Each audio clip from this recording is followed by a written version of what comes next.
और मैं उर्मिला यादव अपने YouTube चैनल में आप सभी का स्वागत करती हूँ। हमारा आज का विषय है हिंदी साहित्य का आदिकाल। आज हम आदिकाल से संबंधित अति महत्वपूर्ण वस्तुनिष्ठ प्रश्न उत्तर करेंगे जो UGC NET, TET, JRF, KVS, NVS, DSSB तथा हिंदी साहित्य से संबंधित प्रतियोगी परीक्षाओं के लिए अत्यंत महत्वपूर्ण है। प्रश्नों को विस्तृत रूप से समझाने का प्रयास किया गया है वीडियो के माध्यम से। आप इस वीडियो को अंत तक अवश्य देखें। अगर आपको ये वीडियो अच्छी लगे इसको लाइक, शेयर और सब्सक्राइब करें तथा कमेंट बॉक्स में अपनी राय अवश्य दिए। हमारे आज के प्रश्न शुरू होते हैं। अब आइए देखिए। प्रश्न नंबर 1, निम्न में से प्राचीनतम भाषा कौन सी है? वैदिक संस्कृत, संस्कृत, पाली, अपभ्रंश। जो सबसे प्राचीन भाषा है वह है संस्कृत। हमारा उत्तर है ख, संस्कृत।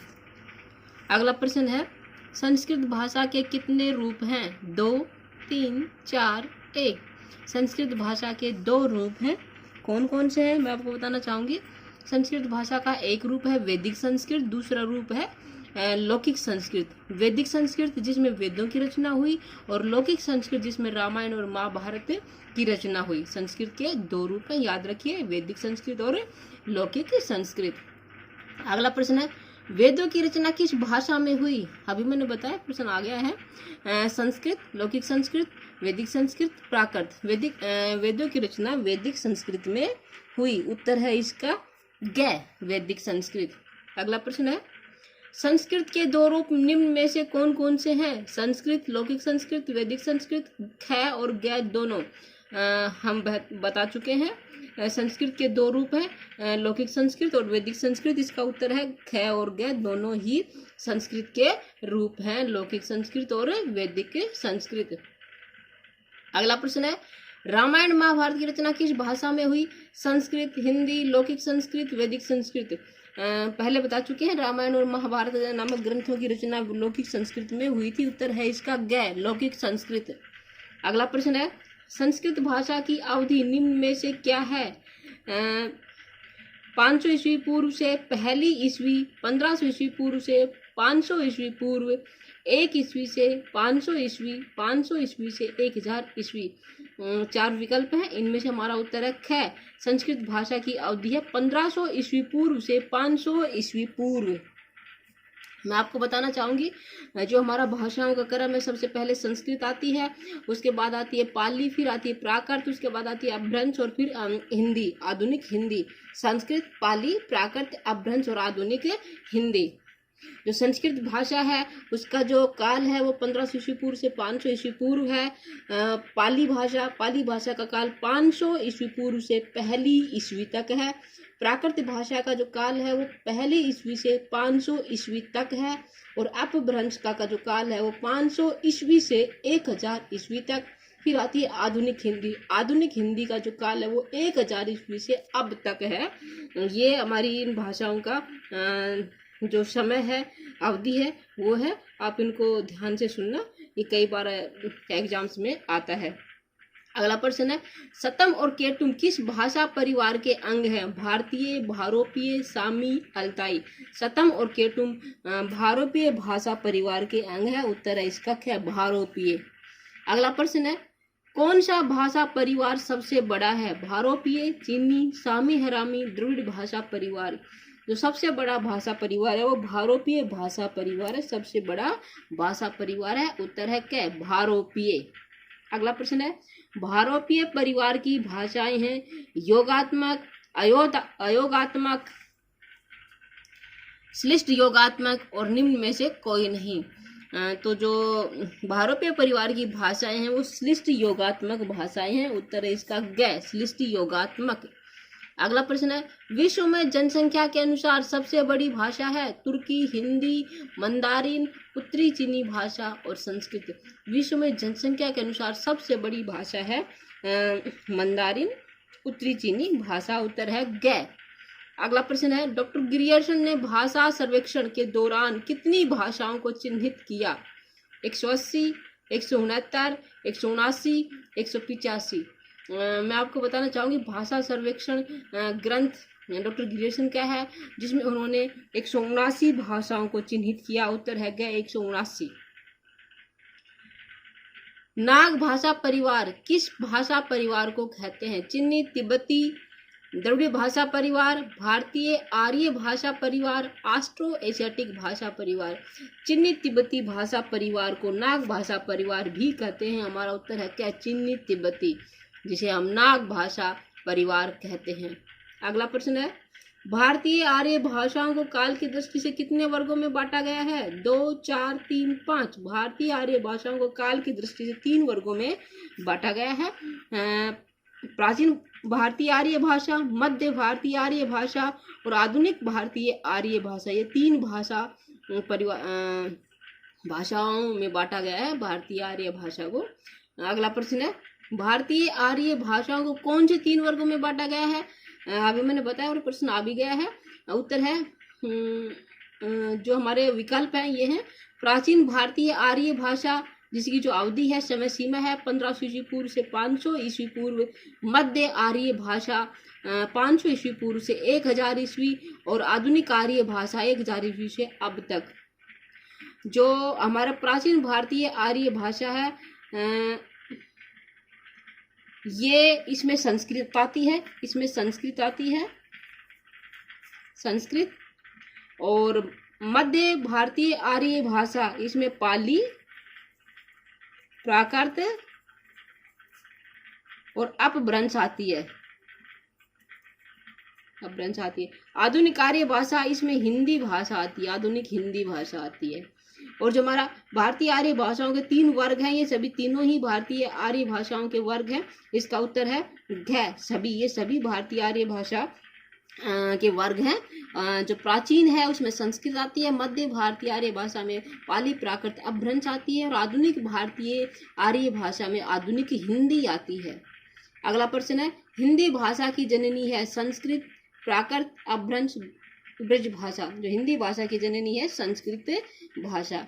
अगला प्रश्न, प्राचीन भारतीय आर्य भाषा परिवार से हैं। उत्तर है पाली, प्राकृत, संस्कृत, अपभ्रंश। हम इसका उत्तर पहले बता चुके हैं लिख के। इसका उत्तर है जो प्राचीन भारतीय आर्य भाषा परिवार से संस्कृत भाषा आती है।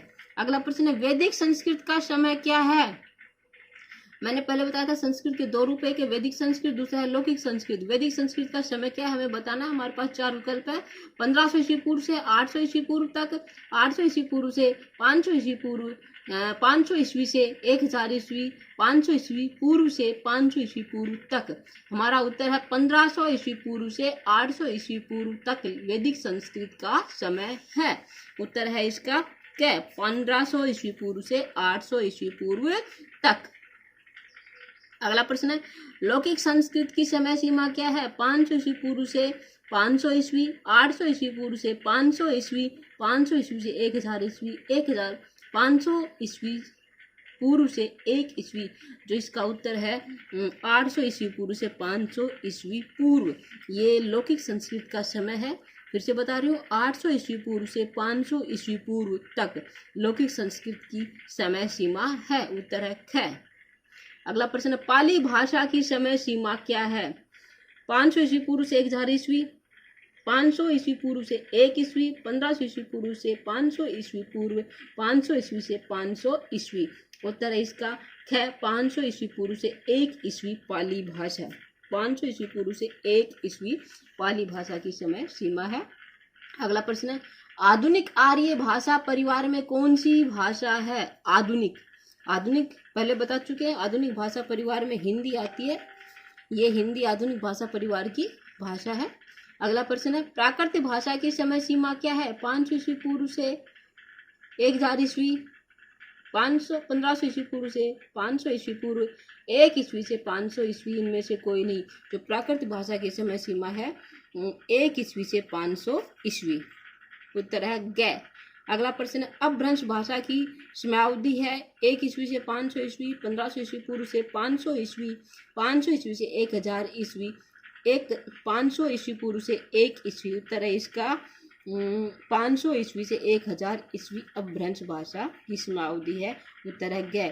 500 ईस्वी से 1000 ईस्वी अपभ्रंश भाषा। अगला प्रश्न है, हिंदी की कितनी उपभाषाएं हैं? विकल्प है 2, 3, 5, 6। जो हिंदी भाषा है उसकी 5 उपभाषाएं हैं। उत्तर है ग 5। कौन कौन सी है? 5 है। पश्चिमी हिंदी है, पूर्वी हिंदी, राजस्थानी, पहाड़ी और बिहारी। ये 5 जो उपभाषाएं ये हिंदी की भाषाएं हैं, उपभाषाएं हैं। पश्चिमी हिंदी, पूर्वी हिंदी, राजस्थानी, पहाड़ी और बिहारी। पश्चिमी प्रश्न नंबर 24, पश्चिमी हिंदी में कितनी बोलियां आती हैं? 3, 4, 5, 2। पश्चिमी हिंदी में 5 बोलियां आती हैं। उत्तर है इसका ग 5। कौन कौन सी हैं? कन्नौजी, कौरवी जिसे हम खड़ी बोली कहते हैं, ब्रजभाषा, बुंदेली, हरियाणवी यानी कि दक्षिणी। ये 5 पश्चिमी हिंदी की बोलियां हैं। अगला प्रश्न है, पूर्वी हिंदी के अंतर्गत बोलियां हैं 2, 5, 6, 3। पूर्वी हिंदी में 3 बोलियां आती हैं, अवधी, बघेली और छत्तीसगढ़ी। ये 3 पूर्वी हिंदी की बोलियां हैं, अवधी, बघेली और छत्तीसगढ़ी। अगला प्रश्न है, जॉर्ज ग्रियर्सन ने राजस्थानी हिंदी की कितनी बोलियां मानी है? 2, 4, 3, 5। जॉर्ज ग्रियर्सन ने राजस्थानी हिंदी की 5 बोलियां मानी है। उत्तर है घ 5। अगला प्रश्न है, हिंदी भाषा को विश्व में कौन सा स्थान प्राप्त है? पहला, दूसरा, तीसरा, चौथा। हिंदी भाषा को विश्व में तीसरा स्थान प्राप्त है। हमारा उत्तर है ग 3रा। अगला प्रश्न है, संविधान के कौन से अनुच्छेद में हिंदी भाषा का प्रावधान है? 343 से 351, 335 से 342, 350 से 355, 325 से 333। उत्तर है हमारा क 343 से 351। संविधान के अनुच्छेद 343 से 351 में हिंदी भाषा संबंधी प्रावधान है। अगला प्रश्न है, हिंदी को भारत की राजभाषा कब बनाया गया?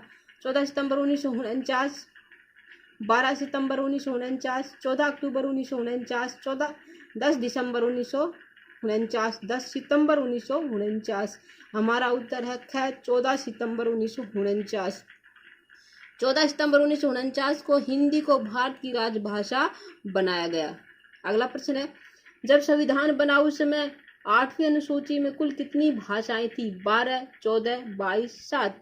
जब संविधान बना उस समय 8वीं अनुसूची में केवल 14 भाषाएं थी। उत्तर है हमारा 14 ख। अगला प्रश्न है, अब संविधान की 8वीं अनुसूची में कुल कितनी भाषाएं वर्णित हैं? 14, 20, 22, 25। उत्तर होगा हमारा 22।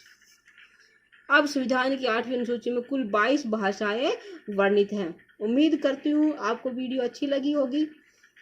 अगर आपको ये वीडियो अच्छी लगी हो तो आप इसको लाइक, शेयर और सब्सक्राइब कीजिए और इस वीडियो को अंत तक अवश्य देखें। कमेंट बॉक्स में अपनी राय अवश्य दें। धन्यवाद।